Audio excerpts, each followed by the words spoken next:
Welcome to SHOWstudio's fully digital live panel discussion. This season, experts from all parts of the industry will discuss and debate the most important subjects affecting the fashion industry. Today, we're rounding up Paris Men's Fashion Week. I'm Iolo Edwards. I am the director of High Fashion Talk, and I'll let my panelists introduce themselves. Start with Milun. Hi, I'm Milun Kumar. I'm the founder of Aspect Online, a new online retail concept that is launching in September. And Knight. Yes, I am Knight of nytypical.net and my Knight YouTube page as well. I write about fashion and actually art in general, art history, stuff like that. But yeah, I got a book out, but yeah. And Bliss. Yeah, I'm Bliss Foster. I'm a fashion journalist. I examine runway shows in sometimes too much detail. Thank you all for joining me. Yeah, so Paris Fashion Week has just finished yesterday, and now we've gone on to Milan. But before we move on, we're going to today look at what we enjoyed, what we didn't enjoy, and have a look on what's changed with Fashion Week going digital.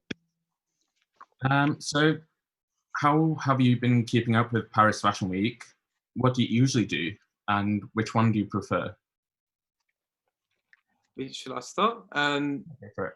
Yeah, so I think the way I've been approaching it, I think the same with London, is instead of kind of sitting at my laptop the whole day or the whole week, should we say, watching every single show back to back, I kind of wait to the end of the day, digest as much as I can, watch it in one big chunk, really.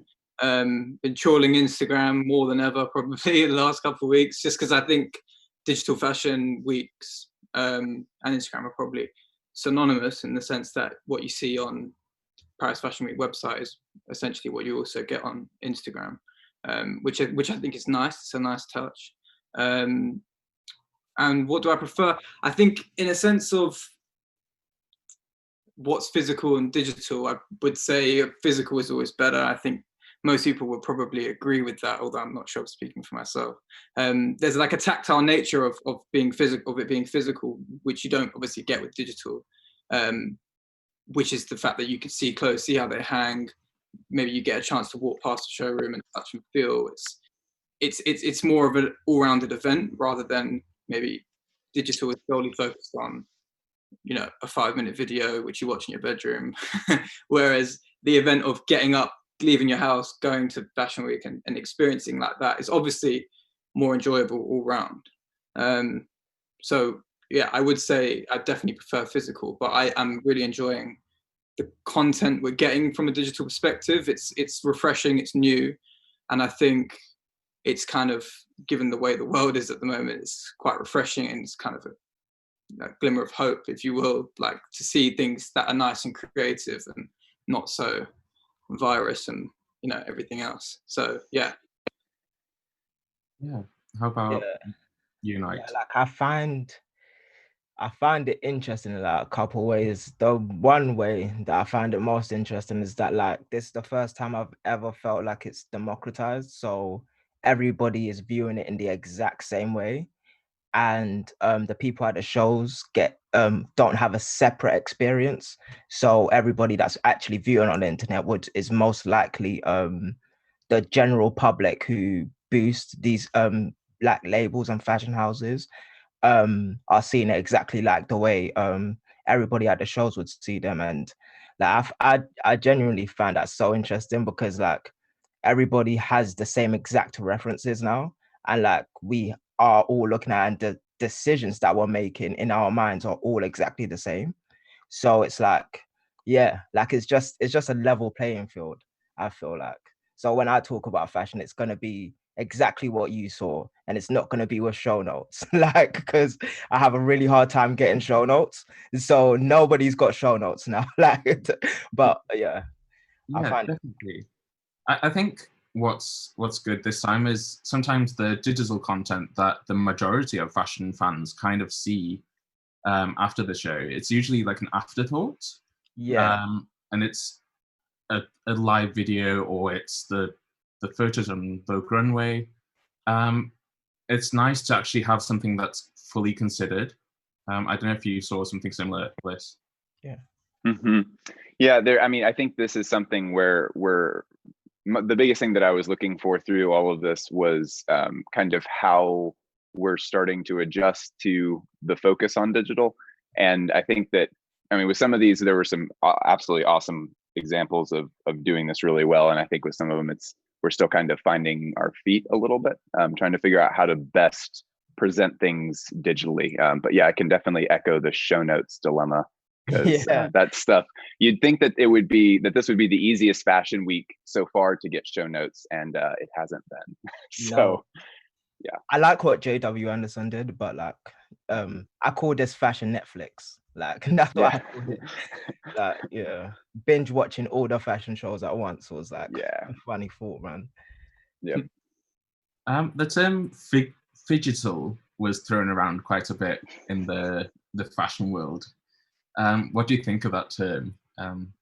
You had a little smirk, Bliss. What was? It's fine, I guess. I mean, yeah, like we, as a community, we love finding like cute little names for things.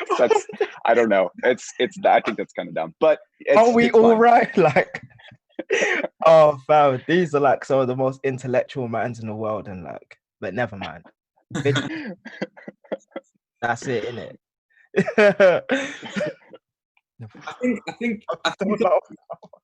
I think it's obviously, you know, it's interesting if you take away the word itself. It's obviously a very interesting concept, like of the fact that you can marry the two concepts together, even though I don't actually think, obviously, it hasn't been done in the last couple of weeks because you can't, physically, you can't do it, if you pardon the pun. But, you know, the fact that you can actually merge in some industries, and especially ours of fashion, that you can merge physical and digital together.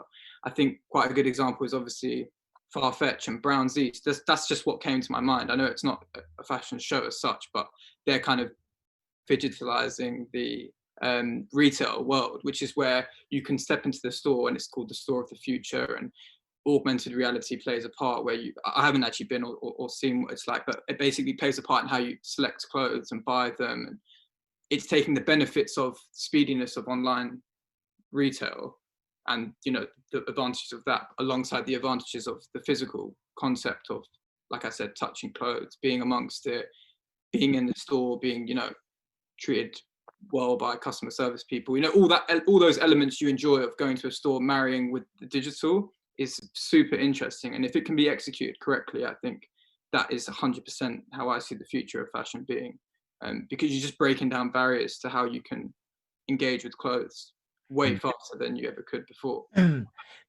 When you talk about that, like when we remove the word and you talk about that specifically, like that when they did that with Nipsey Hussle's store, R.I.P. Nipsey Hussle, and Idris Sandu, and like everything that I follow on like with the 3D design, which is like what I studied in uni and stuff, and the Sparks AR that LV did, like putting it back into Fashion Week, as with the IG, I don't know if any of you saw the IG filters that LV had. So basically you go to a certain place and like you see the thing from the video, and I thought that was like quite innovative, and like, and then my head went, wait, LV has a lot of money, so they have to like really show off and show out.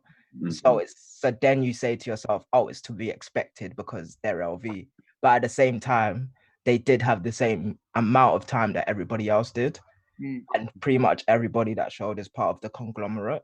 But yeah, the burden kind of switches to the really big houses that have just an enormous budget, because I think that the thing that we're all ultimately looking for with all of this is we're looking for something that is such a good idea for digital presentation that it's something that none of us could have thought of beforehand. Like, I mean, that's the whole thing with like anybody who comes up with an idea that changes an industry in some way. It's something that like prior to that idea being had, no one would have said like, well, what we really need to do is just like do this or whatever. And so, yeah, I think we are kind of all looking to the big houses who have this kind of, you know, infinite budget to come up with something that's going to really make it where it's like, wow, everything is different now, and this is going to become the standard. Yeah, I definitely think about that. And then like, I'm like, wait, hold on a second. Who has that type of money?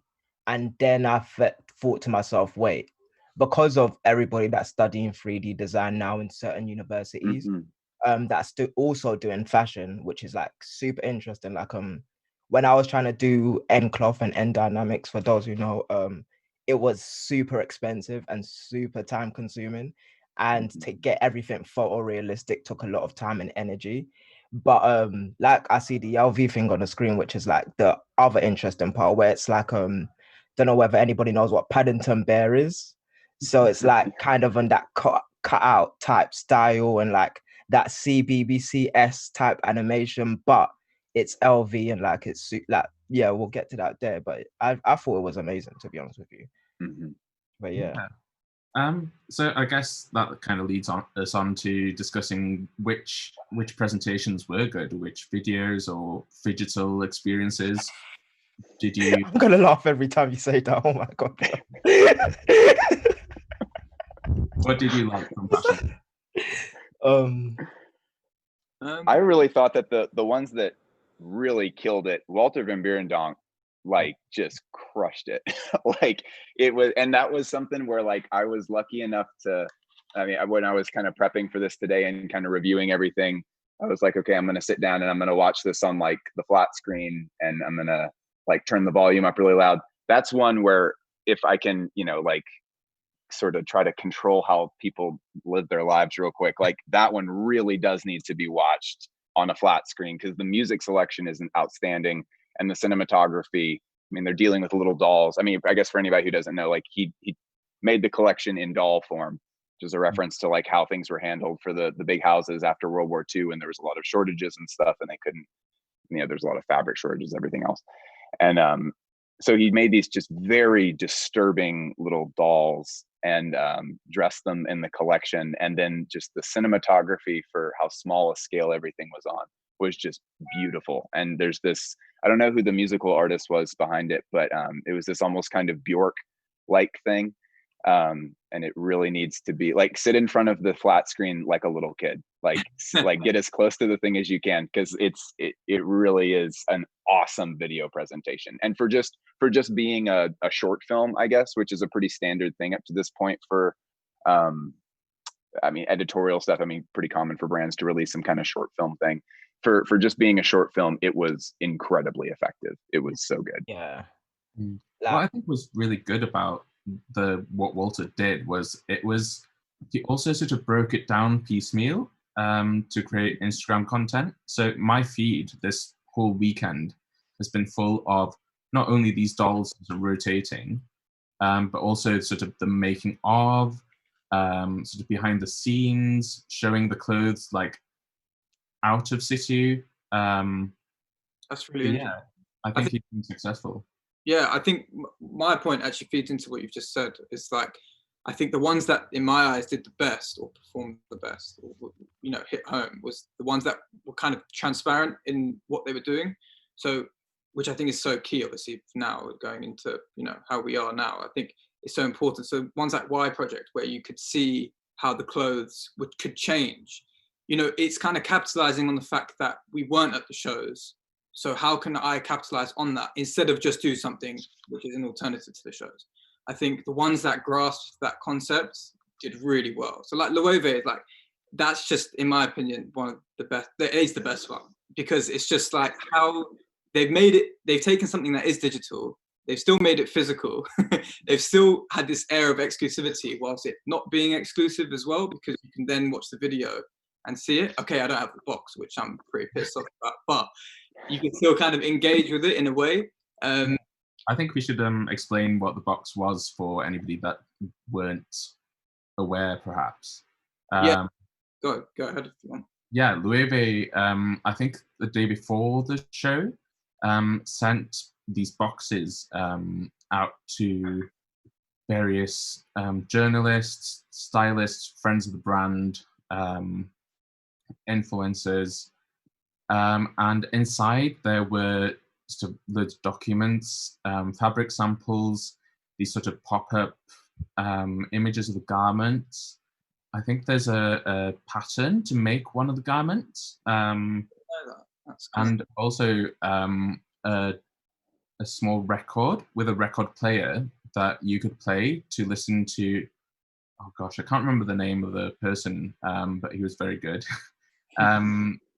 He explained all the techniques and the craft that went into the clothes, as well as I'm not sure if it was on records, but we got a few talks with J.W. Anderson, Jonathan Anderson, explaining the collection.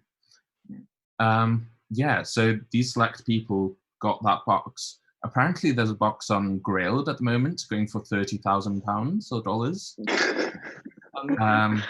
Yeah, so that is fashion today, isn't it? Like, to have that I'm sure they'll get the full 30,000 for that.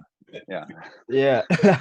To be honest, like, I can't actually speak highly enough about Jonathan Anderson, like, because he done the same thing with his show as well, and like his namesake.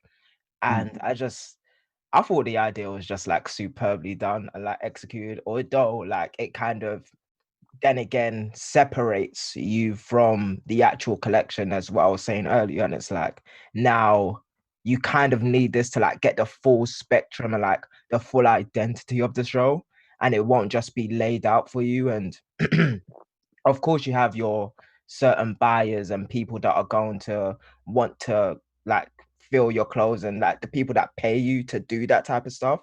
But at the same time, like as like a writer or like somebody that's just like a super enthusiast, you want to be able to feel these type of things happening around you as well. But yeah, like I just thought Loewe was sick. And to go into like the type of swatch, because he done swatches as well, and Mihara Yasuhiro did the same. Well, he didn't do the same thing, but he had like this puppet show happening. I don't know, like, so basically it was a puppet based. Let me see my notes quickly. It was really like this puppet person, and then they woke up, went about their day, and then they went to the fashion show, and they were taking pictures with like cool people at the fashion show, and it was just like reflecting what people actually do at Fashion Week and showing it to yourself. And that was pretty much the main point of the show as well. And then obviously you saw his type of references in the clothes as well, and I just thought like, yeah, everything like that, what he does right there, I was just like, that was too bad, man. That was proper bad. Oh man, like it's called More Dress, but yeah, like I had a good laugh watching that. Everybody should watch it. And it was like everything was laid out in front of you as well. Like he's got the puppets on show on his Instagram. Like, yeah, definitely see that. And that's what I'm talking about. Like I get to experience that in the same way. But yeah, Loewe is fun, but like that was more fun to me. I think sorry. Go ahead. You got it, man. Go ahead. Thanks. I think what's most important with the ones that did well were the ones that added value to the process, because it's so easy to make more than half of them felt like campaign videos. And it's like, I see a campaign video every time I scroll down Instagram. I see the ads, I see them on my story ads, I see, and I'd say 70% of them all looked like that and felt like that. And the ones that added value to the process, really, that's what we're talking about, right? Like that is what we're talking about, and that's why we're talking about them. So yeah, I think oh, go ahead, Iolo. I'll just wrap that up. I think a handful of the good ones did that. I think Berluti had an informative video about talking with the ceramic artist that inspired the collection, and Kim Jones also had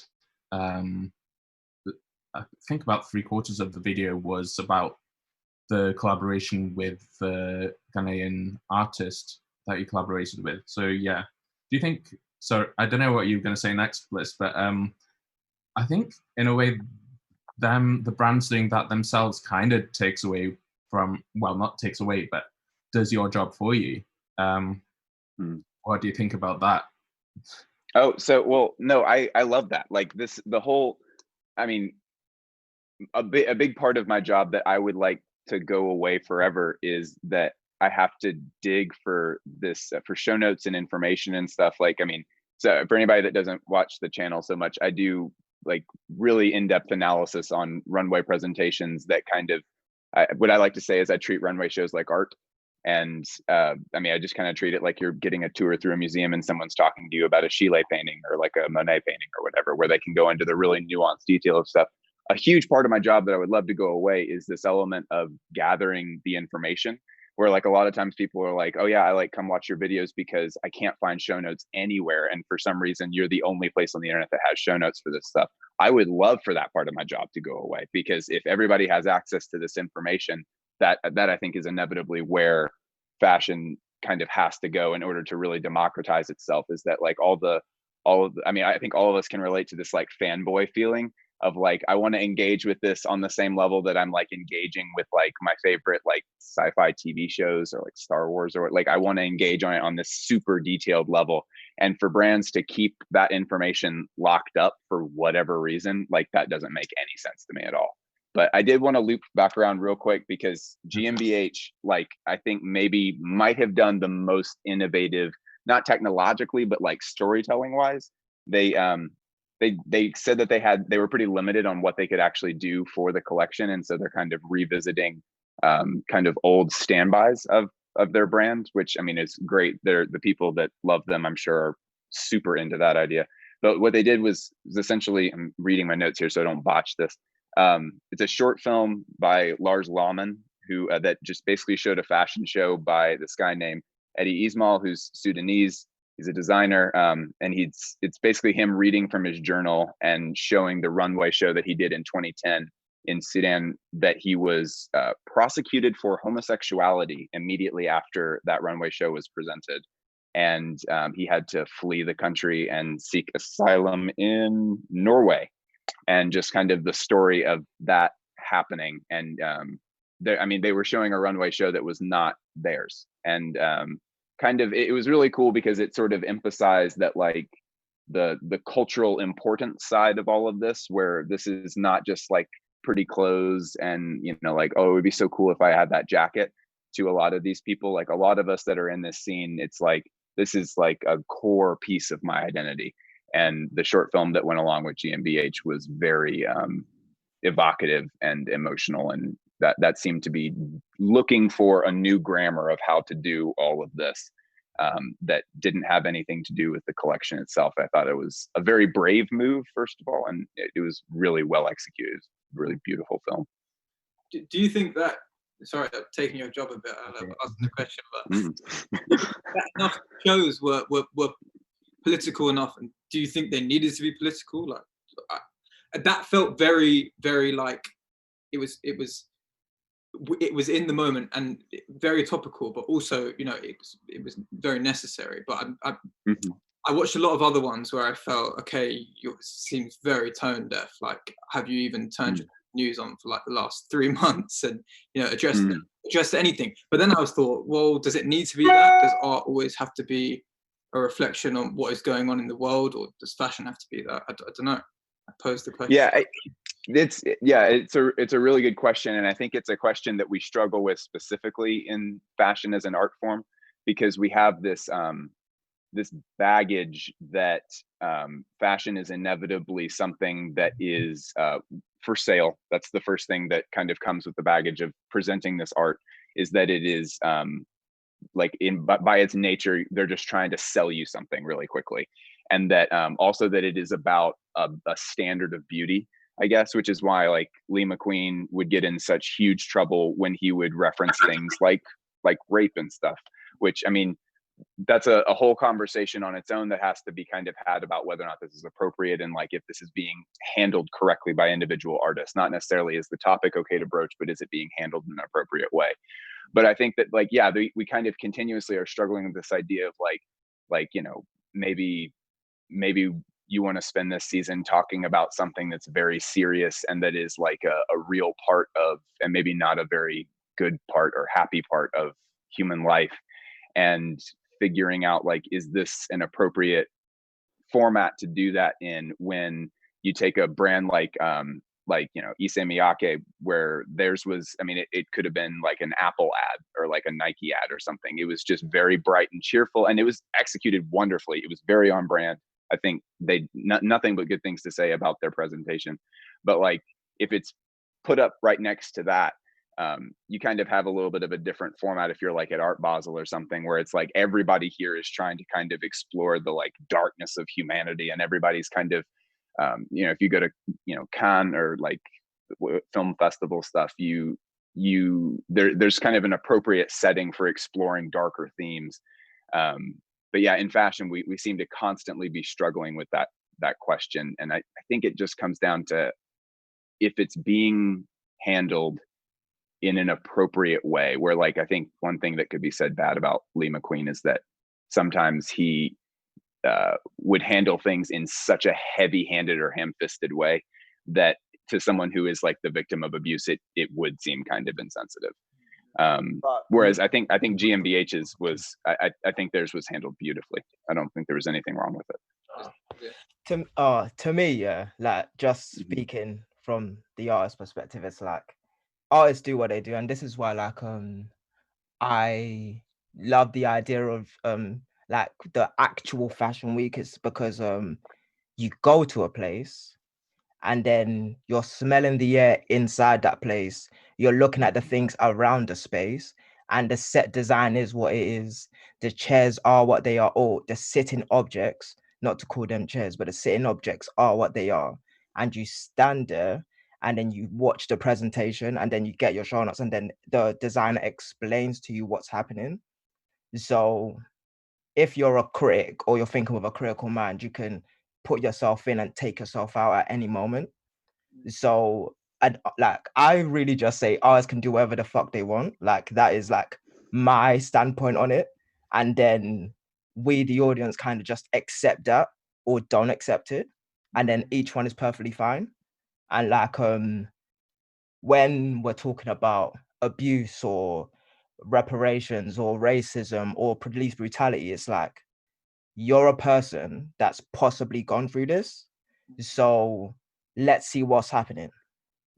And whether or not you like the clothes is a separate ideal, but being at the show and you're looking at the show and you're being there and you're seeing what this person is giving to you, that is the other thing. Like that's the spectacle of it. And obviously you get the Italian invasion, as I like to call it, when Oscar de la Renta and like all these Italian powers kind of just made fashion a spectacle. And then now we're talking about like the decadence and like all of the brilliance of fashion.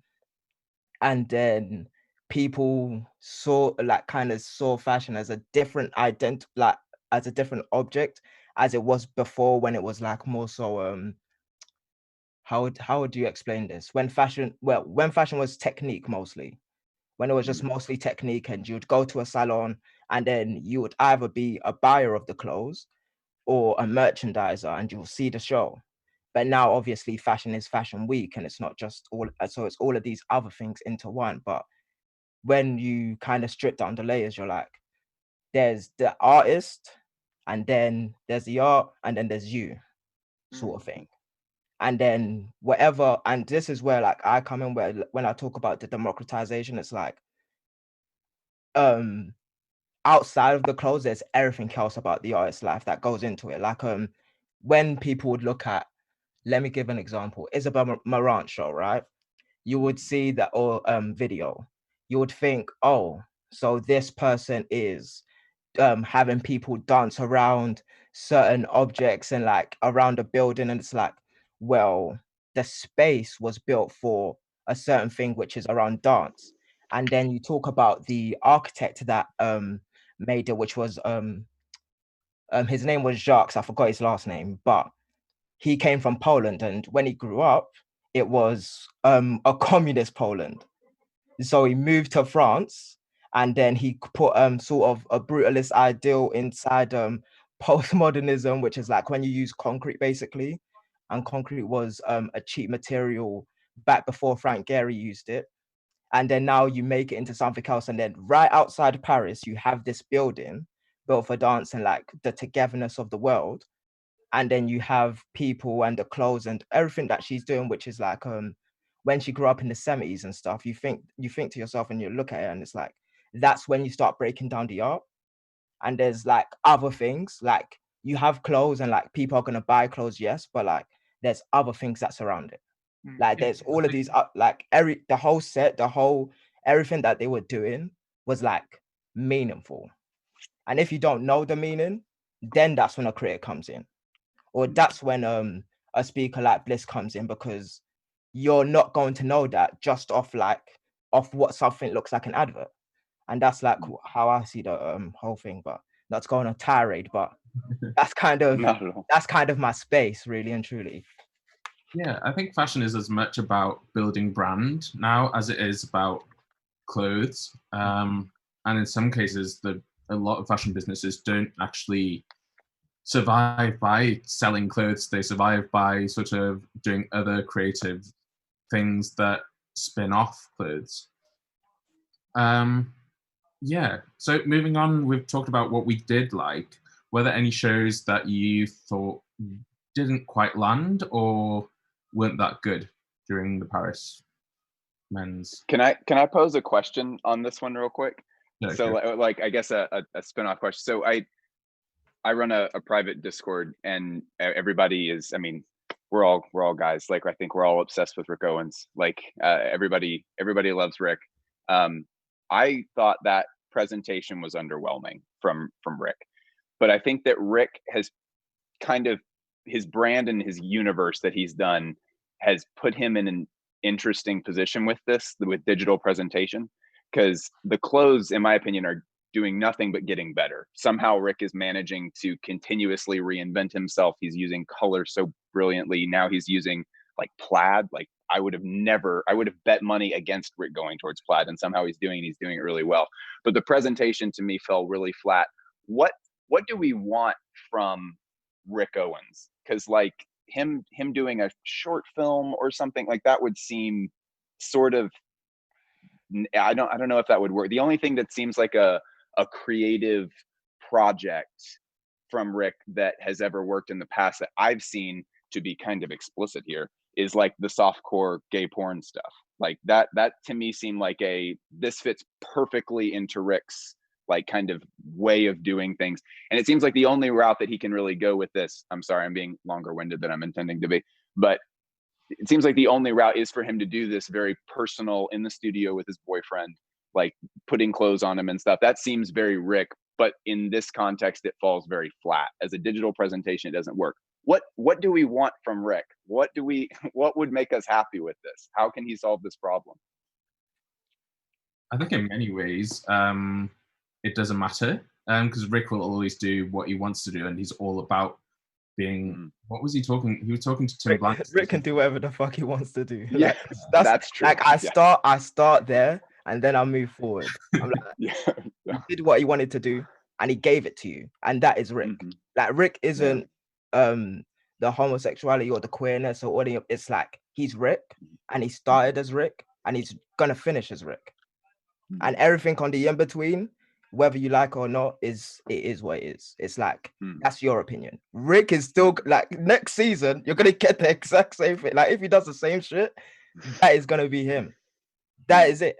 Like, in my fair opinion, like he'll give you what he wants.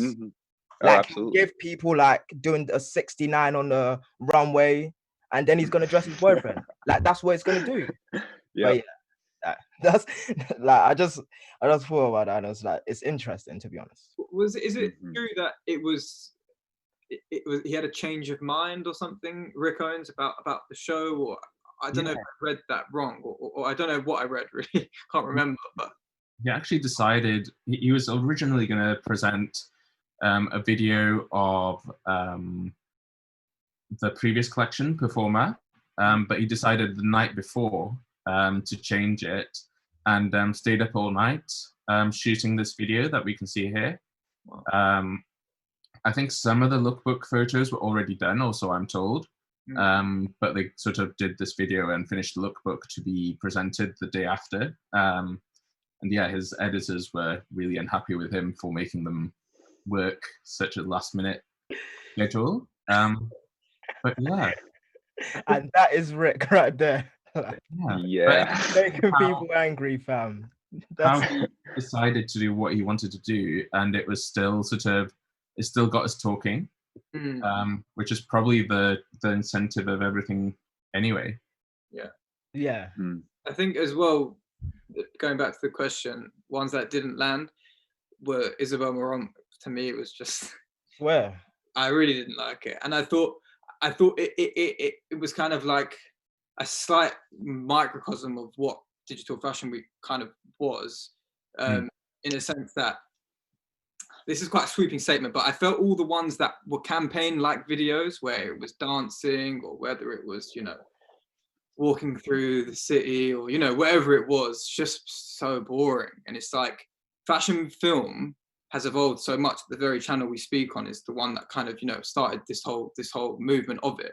And it's evolved so much over the last 10 years. I can't believe we're still doing, well, not we, but brands are still doing videos like that, if that makes sense. I understand, obviously, people are human. This is the first time it's happened. We're talking about a global pandemic happening, so there's a lot of limitations. So I don't want to sit here and slander everyone because I think it's unfair, but, you know, it's just a bit boring, and it wasn't as inspiring as the other ones, I think is what I'm trying to say. Yeah, it seems like the easiest solution for a lot of these brands is just to do what Y Project did. Like, I mean, Y Project is set apart in that they're kind of really kind of like the modern, like they're the kind of the contemporary Martin Margiela, in that like these clothes like transform, and they're really kind of challenging the idea of like what clothes can be. And so it was very interesting watching this stuff unfold, but literally just splitting things into 3 panels, and then having assistants come in and dress models in the clothes so that you can see how these final looks get put together. Because even for brands that maybe don't do a collection that is like groundbreakingly awesome or whatever, it's still interesting to see how the stylist decides to put these looks together to achieve these final looks. It's often not clear how the layering happens. And so just showing that stuff and then putting 3 panels so people never get bored, that seems like it's a really easy standard and a much better use of a budget and of everybody's time than to do just a short film where people are walking around an interesting cityscape or walking on a rooftop or something. Yeah, I agree. I just think Y Project can do it because, like you said, the nature of the clothes allows you to do that. And I think it's almost one of a kind, in a sense that I don't know, you could spin a Morant jersey around or something and get the same effect. Like, you know what I mean? I think it depends on whether that's what you want.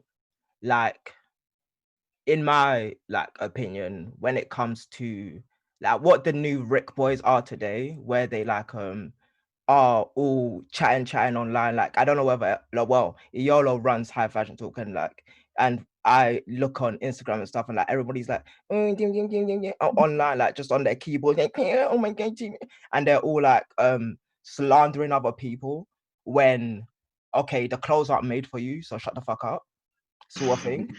And then those people can wear the clothes, and then you can't. Like, Migos are gonna do what they want, and you do what they want. And how about that? Or we can now talk about the artist side of it, and we'll see how much you actually know about Rick and not what you say you think Rick should be. And then we'll find out you don't know that much. You just know what people tell you on the Discord or Facebook chat room or something like that. And then now, where are you? And like, when I start when someone makes a project like or a collection like Y Project, which is obviously amazing, like when you can do that to clothes, and like when Ray does it, or when like Yoji's collection, I know we're talking about bad collections now, but when you like Yoji's collection made me feel like crying, like the whole thing was just like spectacular. But that's what you go to them for. And then you go to other people for other things. Like when I talk about democratization, I'm talking about, how about you shut the fuck up on the things that you don't know about? Sometimes. I'm not saying all the time. I'm just saying sometimes. Not to get anyone irate at my opinion or anything like that, but it's like, I just see the chatter online and I'm like, bro, like, it's like people when they're in a movie theater watching trailers for something, like instantly everyone is a film critic. Like, it's like, oh, that's not going to be very good. Like, that cinematography doesn't look very good. I literally I've spent like almost 15 years now studying art history and everything, and I've not once done that to somebody else.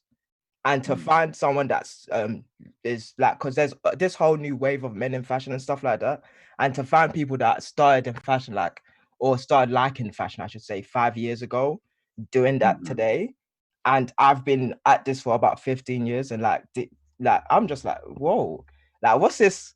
So it's like up to obviously people like Bliss and the Iolo to like say, whoa, like, yo, this is a humble space where everybody talks about what they like, so like all of these other things, and you can like what you like over there and they can like what they like over here. But yeah, that's just like my stance on it. And like, look at like that, the whole like, I need the show notes for that. That's the type of collection that I need, like, to know everything about. But yeah, yeah, I think going off of that, it comes down to sort of Fashion Week is now facing so many more people and a much wider audience.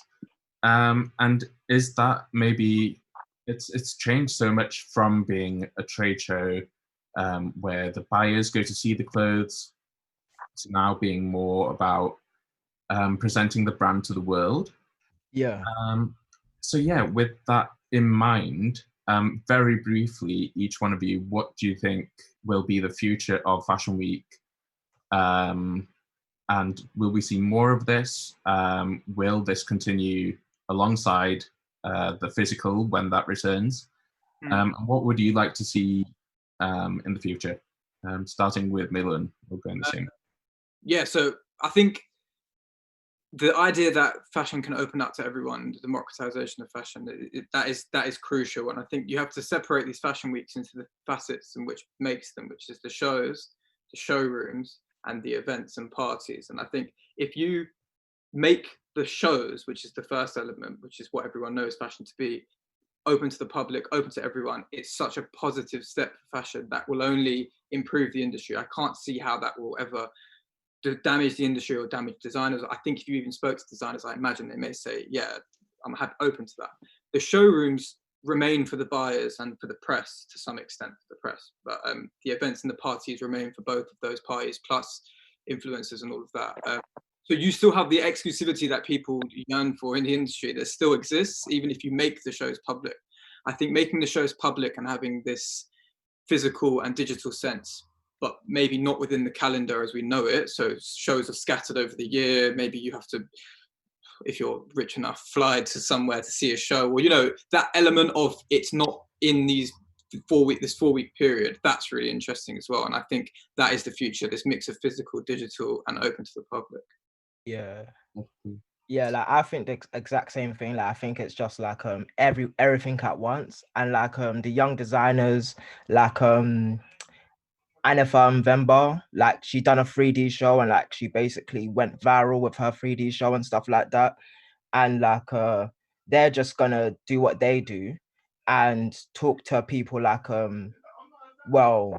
AFFS, like the podcast that I have with the Fashion Archive, or Fashion Roadman, as some people may know him, and like talk to the actual people, and like there'll be a situation where you get to know the designer, know the collection, so there'll be less actual upfront costs for the designer, and like you'll just see things like that happening. And yeah, I feel like there's gonna be more designers actually speaking up and speaking out, and like let the clothes speak for themselves, and like all of this online chatter type stuff happening is not what a lot of people are gonna need, like, really and truly.